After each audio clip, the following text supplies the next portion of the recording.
Iran's fight for freedom under threat, the fallout from US aid cuts. So I thought this would be interesting to cover because we talked about how US aid was basically money was getting to the hands of Islamist groups, millions of dollars. But then it's also worthwhile to talk about maybe some things that we would support that are getting cut. Let's look at all these different sides. So, and also I know Armin knows about this problem. President Donald Trump's recent executive order to suspend all US foreign aid, including 65 million directed towards Iran-focused initiatives like the Near East Regional Democracy, or NERD for short, has elicited stark warnings from activists and tech experts about the severe consequences for Iranian civil society and internet freedom. The decision effectively cuts off critical support for projects aimed at countering severe internet censorship and documenting human rights abuses within Iran. Highlighting the gravity of the situation, a Silicon Valley-based cybersecurity expert described the move as the worst form of punishment for the people of Iran, pointing out the stark contradiction with the Trump administration's claimed support for the Iranian people against their government. This expert emphasized that the policy shift would trap Iranian citizens behind a digital wall and assist the government in building its national internet, effectively isolating the nation from the rest of the world. This freeze also poses a challenge to big tech companies who have been pivotal in providing anti-censorship tools. With the withdrawal of government support, though, there is a looming risk that these tech giants may reduce their involvement, which has been crucial in helping Iranians access uncensored information and to communicate during internet blackouts, including those experienced during the nationwide Woman Life Freedom protests in 2022. As the policy unfolds, the potential for long term damage, both to human rights advocacy and internet freedom in Iran, is becoming increasingly apparent, with far reaching implication for global digital rights landscapes. So, Armin, we've talked about this a little bit behind the scenes, but I thought it'd be interesting to talk about on the show because basically there are these programs that provided like VPNs to people so they didn't have to use regime supported VPNs.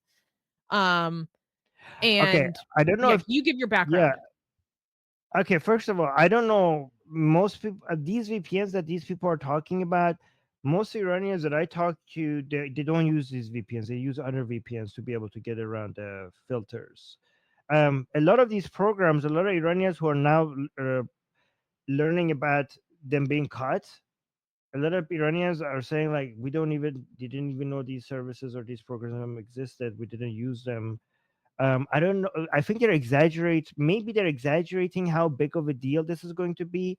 I also know for sure that many Iranians are celebrating these cuts. Many Iranians against the regime because they think they a lot of the programs they were being funded to be the opposition against the Islamic Republic.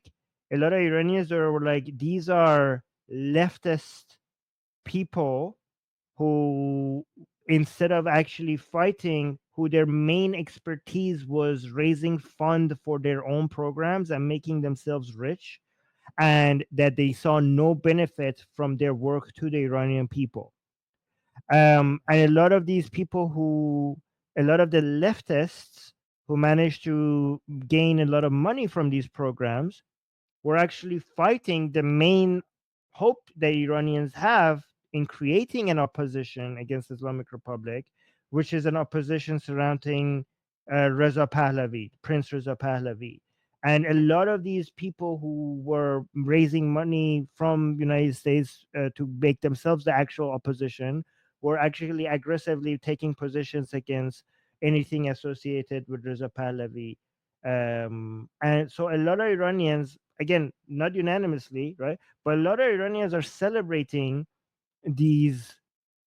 They call them fake opposition, being defunded because they think that this is actually now an opportunity for now that all of these people are going to become irrelevant.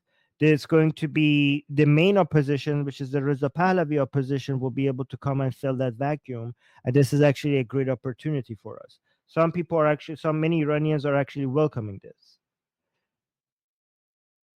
And but a lot of Iranians once they heard from Iran, There's so many videos swearing, not at Trump, but a lot of Iranians from Iran were swearing at these people who were getting these funds, because a lot of Iranians were saying that you were receiving all this money for all these years, because now the information is coming out and how much money these people were raising. And a lot of Iranians like, what? Where were you then? Like, what? How come we've never heard of you? How come you didn't like? How come? What did you do for the past couple of decades with all this money? Like, how did you spend this money? Because a lot of Iranians believe that these people were just basically creating bureaucracies that was just spending money for the sake of spending money, try to justify the existence of these institutions. And Mm, because they were making so much money out of the idea of being anti-Islamic Republic, it wouldn't even make sense for the Islamic Republic to be toppled, because then they will lose their source of income. Like, they would be asking, like, if they're making this much money from being anti the Islamic Republic, would they genuinely be trying to topple the regime, given that would be the end of their relevancy if the regime is toppled? So they think like this is the reason why we don't see them doing anything serious about toppling the Islamic Republic, because that's the source of their funding. Oh but yeah, I have so a D was question. How confirming. D is confirming. D is saying yes. I saw a lot of these comments online. The comments that I'm But I making. have But to yeah, go on. ask you, how legitimate do you think that criticism is? Because there's a lot of accusations against the so-called fake opposition or controlled opposition even, that I some of those accusations I do think are very unfair. So you just voiced what a lot of the criticisms are. Well, what is how legitimate do you think that criticism is? Okay, so a lot of it is fair. Some of it, of course, is going to be unfair. Like, of course, I mean, a lot of it is based on reality, but obviously, you're not going to be able to expect them to all be based on reality. Some of them, the pendulum will over correct in the other direction. But just because I can find examples of some of them being unfair accusations, but that doesn't mean that they're they they're not based on something that is real. Do you know what I mean? Some of it is unfair, but a lot of it is based on something that is actually true. Mhm. Mhm. It's not black and white. I can't just like say like it's all unfair or it's all justified. A lot of it is justified. Some of it is an exaggeration, Yeah. Yeah. right? Like there was I this I whole I, I instance of I yeah, do go ahead. no, so just one thing. I do think that it would. I don't know if it makes sense to just cut the whole thing and then reevaluate what is genuinely is actually helping take a stronger position against the Islamic Republic. Because I mean, it's there. The oversight. Okay, here's what is true. Okay, the oversight over the influence and the efficiency and the effect of these programs was next to nothing, right? Yeah. Yeah. So given that, you could expect a lot of bureaucracy being created. And like for example, Susie, I saw a program raising a shit ton of money over having a fucking website. Like, they had nothing other than a fucking website with some information on it, and they managed to raise astronomical amount of funds over just having that website. No other activity. I'm like, what the fuck? How do these people make this? Like, it must be based on having the right connections or being knowing the right people. Like, there was some website for some information for Iranian people. Like, the whole project probably would have taken you less than $1,000 to do, and they managed to raise astronomical amount of But money was for that just having funded that. by the government or by private donors? That was the information was public because it was government funded, right? Partially or wholly? Do you know? I Just don't out know. of curiosity. I don't Okay. remember. I have to go look at. Okay. Yeah, Mhm. yeah. Mhm. So how do you feel about the cut of these programs? Because according to an article I was reading in Iran International, uh An internet activist told Iran International that this cut deprives 20 million Iranians. 20 million Iranians are a fifth of the population of U.S. supported VPNs that they use to bypass Tehran's internet curbs. So they're claiming that a fifth of Iran's population uses these VPN tools provided by the U.S. Yes, I don't know how they're getting that number. I don't know. People are constantly contacting us saying that there's no good VPNs. We need the paid versions. Like if these were available, why are we having such a like when people recommend Iranians in the chat when people recommend VPNs to with each other to go around the government filters? Are these the main like? Do you see government funded US funded free VPNs that a lot of Iranians people are using. Like most and like people in the chat, like I don't know how maybe I don't know how true that number is, but like for example, here's the thing. Maybe I will report to you in a week or so because let's see if the cutting of this fundings is going to limit people's Iranians' access to the internet compared to before or not. Because for example, on our YouTube channel, a lot of people when they Persian YouTube channel, a lot of people who watch our channel from Iran, they have to use VPNs because Yeah. YouTube is blocked in Iran, right? So we know if people, we will see if people's access is going to be limited, more limited or not. A lot of Iranians are so far have communicated with me that this is not going to impact them in any way, and they haven't even heard of these VPNs. But again, they might be wrong.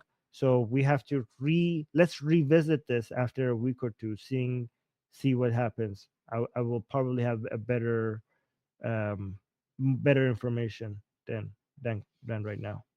I remember you telling me about how at first the reaction of some people was like, "Oh my god, this is bad that this is getting cut." And then other people in the Persian speaking sphere were saying, "Well, actually the Iranian American community has like a lot of money. Like we could do this ourselves if we Right. wanted." Like tell me about that perspective. Right. So there's a lot of rich Iranians in the U.S., like really rich Iranians, right? How much money we're talking here about the VPNs? Because when you, especially a lot of rich Iranian the Jewish Iranian community in LA alone is sitting on so much fucking money, right? And if you look at the total cost of the VPN program, a lot of people are like, wait, the Iranian this warrior should be able to handle this themselves. Like, do they not care about their fellow Iranians in Iran as much? Like, why is it, like an American taxpayer might be like, why are we paying for this? Do Iranians not care enough about Iranians to be able to fund this program themselves? Like, this is not, we're not talking billions here, we're talking millions. Millions of dollars, enough for the Iranians in Europe, Iranians in America, in United States, Iranians in Canada. They should be able to take care of this. I don't Mhm. know. I mean, I can understand that perspective. At the same time, like private philanthropy can be so fickle. Right. Like private Also philanthropy is can, so fickle. So it can be a very dangerous business model to have your pyramid of funding be so inverted towards major donors like that. Um, so it's not 100% that easy. But Armin, like where do you fall on this? What what's your take, your opinion? but I'm going to wait and see what the effects of this was going to be and come back with you with a more educated answer than right now. Right now, I could just tell you what different people are saying. Okay. I am, but because there's a lot of passion behind this and feel like people are angry and frustrated and desperate to get rid of the Islamic Republic, and I could just tell you what people are saying, okay, and how angry they are and what positions they're taking. The justifiable position, I think I don't know myself, like I can't tell yet myself until I see the actual results of this Hmm. cuts. You So have no I'll intuition wait. regarding.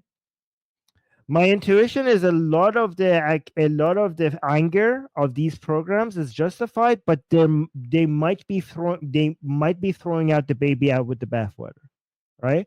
So I don't know, so there might be a lot of waste and a lot of programs that shouldn't have been funded, but there might be some programs in there that was actually beneficial, and those are also going to get cut. But I don't know. I don't know. So I'm just going to wait and see. Okay, that's interesting. Yeah. Yeah. Yeah, it's a Yeah. complicated world we live in out here. Um, Yeah. so let's go to the comments on this.